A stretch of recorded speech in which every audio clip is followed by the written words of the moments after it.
আর অতিরিক্ত সময়ে জুড বেলিংহ্যামের জোড়া গোলে জয় নিশ্চিত হয় ইংলিশদের। শেষ চারে আর্জেন্টিনা অথবা সুইজারল্যান্ডের বিপক্ষে লড়বে হ্যারি কেইনের দল। ইটস কামিং হোমের সুর ধরলেন বেলিংহাম। যদিও কেইন হালান্ডের গোলযুদ্ধ দেখতে বসেছিল ফুটবল বিশ্ব, কিন্তু শেষ পর্যন্ত জোড়া গোল আর ইংল্যান্ডের সেমিফাইনালের টিকিট সবই নিয়ে গেলেন জুড বেলিংহাম। প্রথম গোলে দলকে খাদের কিনারা থেকে তুলেছেন, দ্বিতীয় গোলে ভাইকিংদের নৌকা ফুটা করে শেষ পেরেক মেরেছেন। Yes, it's coming home and the singer of the song is Bellingham. শুরুতে বলের মালিক ইংল্যান্ড, কিন্তু বিপদের মালিক নরওয়ে। প্রথমার্ধে ৬৮% দখল এবং প্রতিপক্ষের বক্সে ১০ বার বল ছোঁয়ার পরও ইংলিশ আক্রমণে ছিল না ধার। বিপরীতে ৪ শটের ৩টি লক্ষ্যে রাখা নরওয়ে দেখাচ্ছিল আন্ডারডগদের দুঃসাহসিক গর্জন।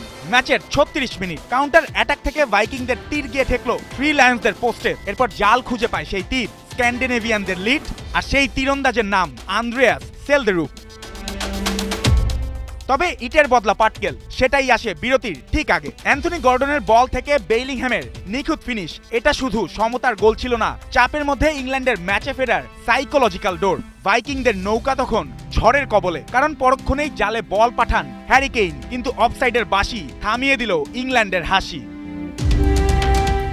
দ্বিতীয়ার্ধে ম্যাচ ঢুকে পড়ে ভিআর এর গোলক ধাঁধায়। সরলতের শট পিকফোর্ড ফেরানোর পর হেগেম গোল করলেও কর্নারের সময় এলিয়ট অ্যান্ডারসনকে হালান্ডের ধাক্কা, সেটাই হয় গোল বাতিলের কারণ। ৭৫ মিনিটে আবারও কেঁপে ওঠে ইংল্যান্ড। হেড ক্রসবারে ফিরতি বলেও শেষ মুহূর্তের ক্লিয়ার। বলের দখলে এগিয়ে থেকেও ইংল্যান্ডের রক্ষণ তখন টিকে ছিল ভাগ্য আর মরিয়া প্রতিরোধে।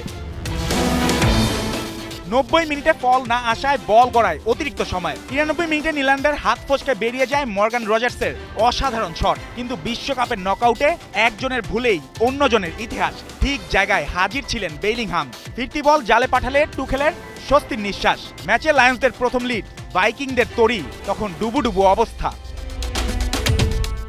১০১ মিনিটে জেট স্পেন্সকে ঘিরে দেয়া পেনাল্টিও মনিটর দেখে বাতিল করেন রেফারি। অন্যদিকে ব্রাজিলের বিপক্ষে জোড়া গোল করা হালান্ডকে ইংল্যান্ডের রক্ষণ এতটাই বিচ্ছিন্ন করে রাখে যে ১০৬ মিনিটে মাঠ ছাড়তে বাধ্য হন নরওয়ের সবচেয়ে বড় অস্ত্র। শেষ পর্যন্ত ২-১ গোলের জয়ে সেমিফাইনালের টিকিট কাটল ইংল্যান্ড। কেইন নন, হালান্ড নন, ২ গোলের রাতেই থ্রি লায়ন্সদের সেমিফাইনালে তুললেন ইংল্যান্ডের বড় মুহূর্তের সবচেয়ে নির্ভরযোগ্য যোদ্ধা।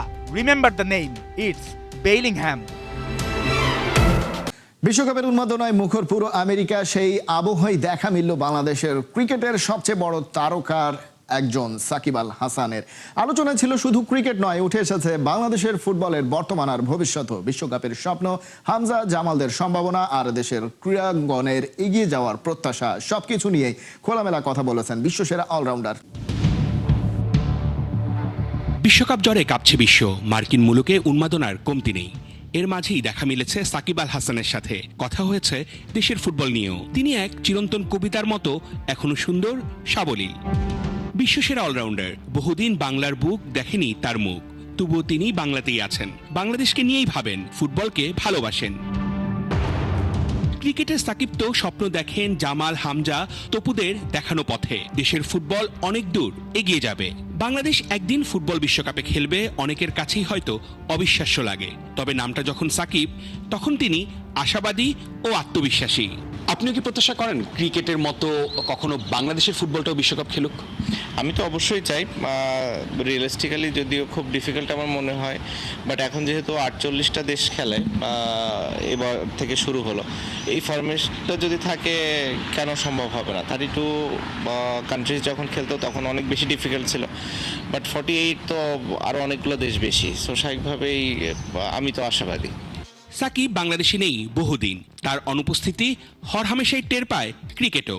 সেই শূন্যস্থান পূরণ করেছেন হামজা। সাকিবের তাতেও কোনো ঈর্ষা বা বিদ্বেষ নেই, তিনি চান স্পোর্টসের হাত ধরে এগিয়ে যাক দেশ। বাংলাদেশের ফুটবলের উন্মাদনা এখন অনেক গুণে বেড়েছে হামজাদের আসার কারণে, সেটাকে কতটা ভালো মনে হচ্ছে আপনার কাছে? যে কোনো স্পোর্টসে আমাদের দেশ যদি ভালো করে অবশ্যই আমাদের সবারই ভালো লাগার কথা। সো সেক্ষেত্রে আমার জায়গা থেকে ব্যতিক্রম কিছু না। শুধু ক্রিকেট ফুটবল না, অন্যান্য যে কোনো গেমসই যদি আমাদের বা দেশ ভালো করে আমার অবশ্যই ভালো লাগবে। সাকিব কিংবা হামজা, তারা বাংলাদেশেরই সন্তান। তারা এদেশের কোটি মানুষের প্রতিনিধি বিশ্বে। তাদের হাত ধরেই জেগে ওঠে লাল সবুজের প্রাণ। মাঠের খেলা শেষের আগেই নতুন খেলায় মেতেছে ফুটবলের সর্বোচ্চ নিয়ন্ত্রক সংস্থা ফিফা। ব্যবসা কাকে বলে তার সবটুকু নিয়ে এবার মাঠে 2026 বিশ্বকাপ।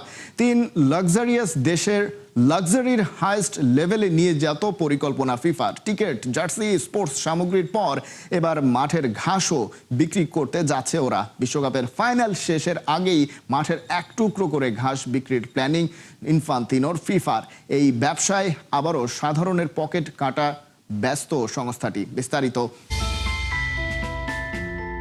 বিশ্বকাপ ফুটবলের ফাইনাল মানেই তো টান টান উত্তেজনা, কোটি কোটি টাকার মহাযজ্ঞ আর কোটি ভক্তের উন্মাদনা। কিন্তু তাই বলে মাঠের ঘাস বিক্রি? হ্যাঁ, ঠিকই শুনছেন। ব্যবসায়িক বুদ্ধিতে ফিফা এবার যা দেখালো তা দেখে ফুটবল বিশ্বের চোখ চড়ক গাছ। 20 July new York new jersey স্টেডিয়ামে গড়াবে বিশ্বযুদ্ধের চূড়ান্ত লড়াই। আর সেই ঐতিহাসিক ফাইনাল ম্যাচ শেষ হতে না হতেই মাঠের ঘাস চলে যাবে ধনকুবেরদের ড্রয়িং রুমে। ফুটবল প্রেমীদের আবেগকে পুঁজি করে ফিফা যেন এবার নেমেছে আঙুল ফুলে কলাগাছ হওয়ার মিশনে। বিশেষ রেজিনে স্বচ্ছ আবরণে বন্দি লোগো আর ফাইনালের রেজাল্ট খোদাই করা এক টুকরো ঘাস। সাধারণ কোনো ঘাস নয়, যেন খাঁটি সোনা। মাত্র এক টুকরো ঘাসের বেস প্রাইস কত জানেন? $450 মার্কিন, বাংলাদেশি মুদ্রায় যা প্রায় 55,000 টাকার ওপরে। একেই বলে হাতি মরলেও লাখ টাকা, আর ফিফার ঘাস হলেও 1000 টাকা। শুধু 55,000 টাকাতেই শেষ নয়, পকেটের জোর থাকলে আপনি হতে পারবেন হিরো। যুক্তরাজ্য ভিত্তিক প্রতিষ্ঠান কিপ স্টাব এর সৌজন্যে $3,000 অর্থাৎ প্রায় $4.25 লাখ টাকায় মিলবে হিরো এডিশন, যেখানে ঘাসের সাইজ তো বড় হবেই, সাথে থাকবে গোল্ড প্লেটেড মেটালিক টিকেট আর ক্রিস্টাল ট্রফি। ক্রেতাদের অবস্থা এখন ঠিক শখের তোলা 80 টাকা। তবে মুদ্রার ওপিঠও আছে। যে মাঠের ঘাস নিয়ে এত মাতামাতি, সেই মাঠের মান কিন্তু মোটেও ভালো না। উত্তর ক্যারোলাইনা থেকে উড়িয়ে আনা এই টার্ফের ওপর ক্ষোভ ঝেড়েছেন ব্রাজিল ও ফ্রান্সের ফুটবলাররা। তাদের মতে এই মাঠ এতটাই ড্রাই যে স্বাভাবিক পাসিং গেম খেলাই দায়। খেলোয়াড়দের পারফরমেন্সের 12টা বাজলেও ফিফার কিন্তু পৌষ মাস। প্রতিটি সংস্করণের জন্য মাত্র 2026টি টুকরো বরাদ্দ। সব বিক্রি হলে বিশ্ব ফুটবলের এই সর্বোচ্চ নিয়ন্ত্রক সংস্থার পকেটে ঢুকবে $1,50,00,000-এরও বেশি। শেষ পর্যন্ত এই 55,000 টাকার ঘাস আম জনতার কপালে না জুটলেও ফুটবল ইতিহাসের অংশ হতে কোটিপতিরা যে হুমড়ি খেয়ে পড়বেন তা বলাই যায়। খেলার মাঠে ট্রফি যারাই জিতুক, ব্যবসায় ফাইনাল ম্যাচে কিন্তু দিন শেষে ফিফাই চ্যাম্পিয়ন। নরওয়েকে 2-1 গোলে হারিয়ে সেমিফাইনালে ইংল্যান্ড।